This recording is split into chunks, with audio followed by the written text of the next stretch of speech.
Right, so you might have seen a certain video about a year back by the juggernaut of the F1 community, Tommo, showing us where the current grid was 7 years before. I highly rate this video and I'll show it in the card so you can watch it. Well, I was thinking about how I could put my own twist on this, and then it came to me. Prediction vids have always done well on my channel.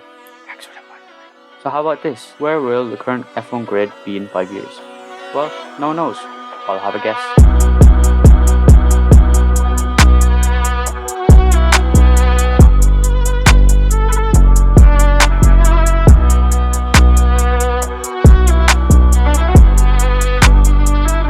Right, so I'll do this whole video team by team, starting from the bottom of the 2020 constructors standings upwards to the top.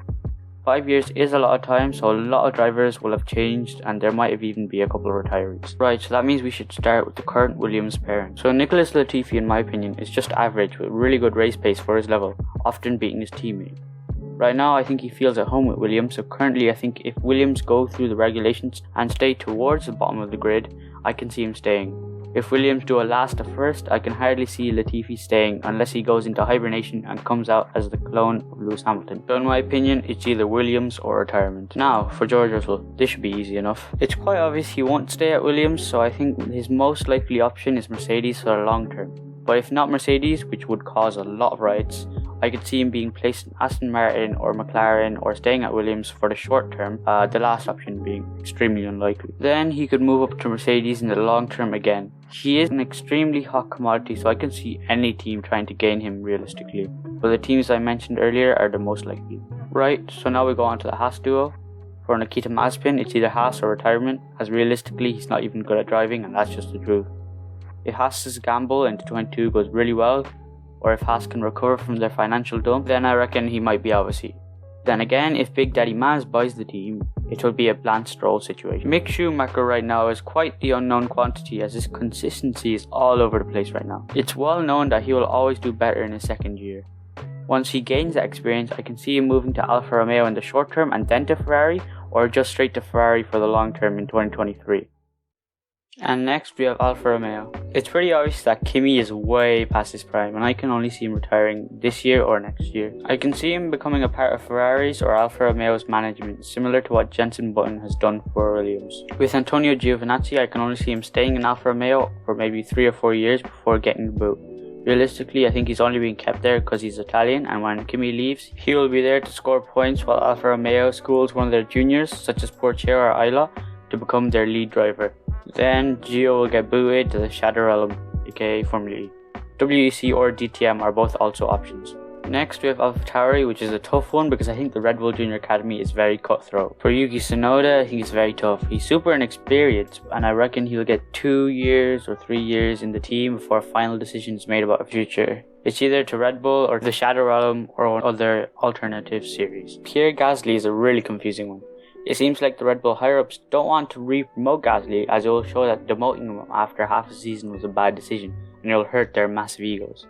But maybe they'll put aside that and promote him. But other than that, it's the DTM, WEC or the Shadow Realm like other drivers.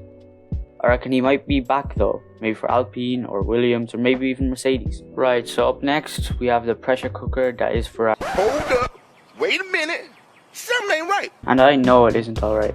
You, yes you, looking at the screen, you haven't subscribed. See that big red button? Yeah, go click that. And turn on notifications. While you're at it, might as well drop a like. And towards the end of the video, you should drop a comment and give me your opinion on my predictions. I'll reply to them all. And you see the first link in the description? Yeah, that's my Twitter. Go give me a follow so you can see all my tweets and when I announce videos. Now anyways, back onto the pressure cooker that is Ferrari. I don't see Leclerc moving from Ferrari even in 5 years because he's still so young and Ferrari will most likely always be somewhat front running. Now for Sainz, he has been exceeding my expectations of Ferrari and he has been instantly on the pace, but Mattia Binotto has said in interviews that Sainz is just a placeholder until Mick Schumacher is ready for that seat. So I reckon after that, he'll get booted to whatever team he can get or to the Shadow Realm and its fellow alternative series. It's really hard to say which teams he could go to, although I have a feeling that it might be an upper midfield team or something like that. Now onto Alpine. I reckon Alonso's career is in its twilight. In my opinion, he'll follow a route similar to Kimi and maybe become a part of management for Alpine or possibly even McLaren. In the next couple of years, Ocon will definitely stay at Alpine. Maybe if there's a drop in form, I could see him changing to another team such as Williams or taking a sabbatical or going to the Shadow Realm and the other alternative series. So now onto Aston. Well, do I even need to talk about Lance Stroll? As long as his dad owns the team, he's fine. And for Seb, well, this one's hard. He seems like a very determined person and he'll do what he wants. If he goes through with Aston and Aston drop in performance, he might just retire. I don't think he wants to spend his latter years fighting for little to no points. And if Aston come out good, all the better for Seb.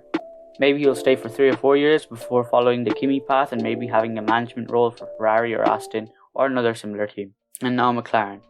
I think Lando will be at McLaren for at least 5 years as they look to be front runners in the new era. He looks like he can be the reliable leader of the team and he can lead the team to even maybe a championship. I think Daniel will stay at McLaren because of the said good form for McLaren, but I think he'll bow out in maybe 4 or 5 years because he's had a pretty long career and he's definitely lost a small amount of pace and is aging, so soon enough he might have to retire. But in the short term, I don't see him moving away from McLaren either. Now on to the first of the big two, we got Red Bull. Verstappen is in a similar place to Leclerc in his career, and basically everything I said about Leclerc can apply to Max and Red Bull. Perez's situation is similar to Vettel's or to Daniel's, as it's really hard to judge as he's had a long career, but it's hard to judge whether he's close to retirement or not so, because he could go along with Red Bull and dip out when he gets dropped, or try out an endurance series as he's known as the master of tyre preservation, so most likely he'll be good at racing for ages too. Now onto the titans of the turbo hybrid era, Mercedes. I think Hamilton will see if he wants to stay in the new generation based on the new cars, and if he does, he might stay for 3 or 4 years, so he can bow out while he's on top, and he can leave the legacy of the greatest of all time that won even until he left. If he stays for too long and gets beat by a certain young gun who could occupy that seat, then people will be saying that he's running from a fight and he will lose many post-career opportunities. I think nowadays Bottas is fully in the mud and he just can't beat Lewis. If he can't even win a single race this season, I can't see him in that seat. Then he might spend some years in Williams or a team like that before changing to an alternative series or to Shadow Realm. But one option actually really sticks out to me, and that is Extreme E. Valtteri has always definitely shown that he likes rally, so maybe he'll choose to have a venture there. Then again, he'll still be most likely getting destroyed by Lewis Hamilton. You can run, but you can't hide. Well, that's it. Prediction videos are really hard to make because you have to get really creative with certain things that you have to say in the video. Especially when writing the script of this video, it took me quite a long time, so I'd really appreciate if you could subscribe with notifications and drop a like. And make sure to crucify me in the comments because all these predictions are probably really bad. Thanks for watching to the end. Here, let me tell you a secret. Don't tell anyone else. My viewers that watch all the way to the end are my favorite viewers. Anyways, I have nothing else to say, so see ya.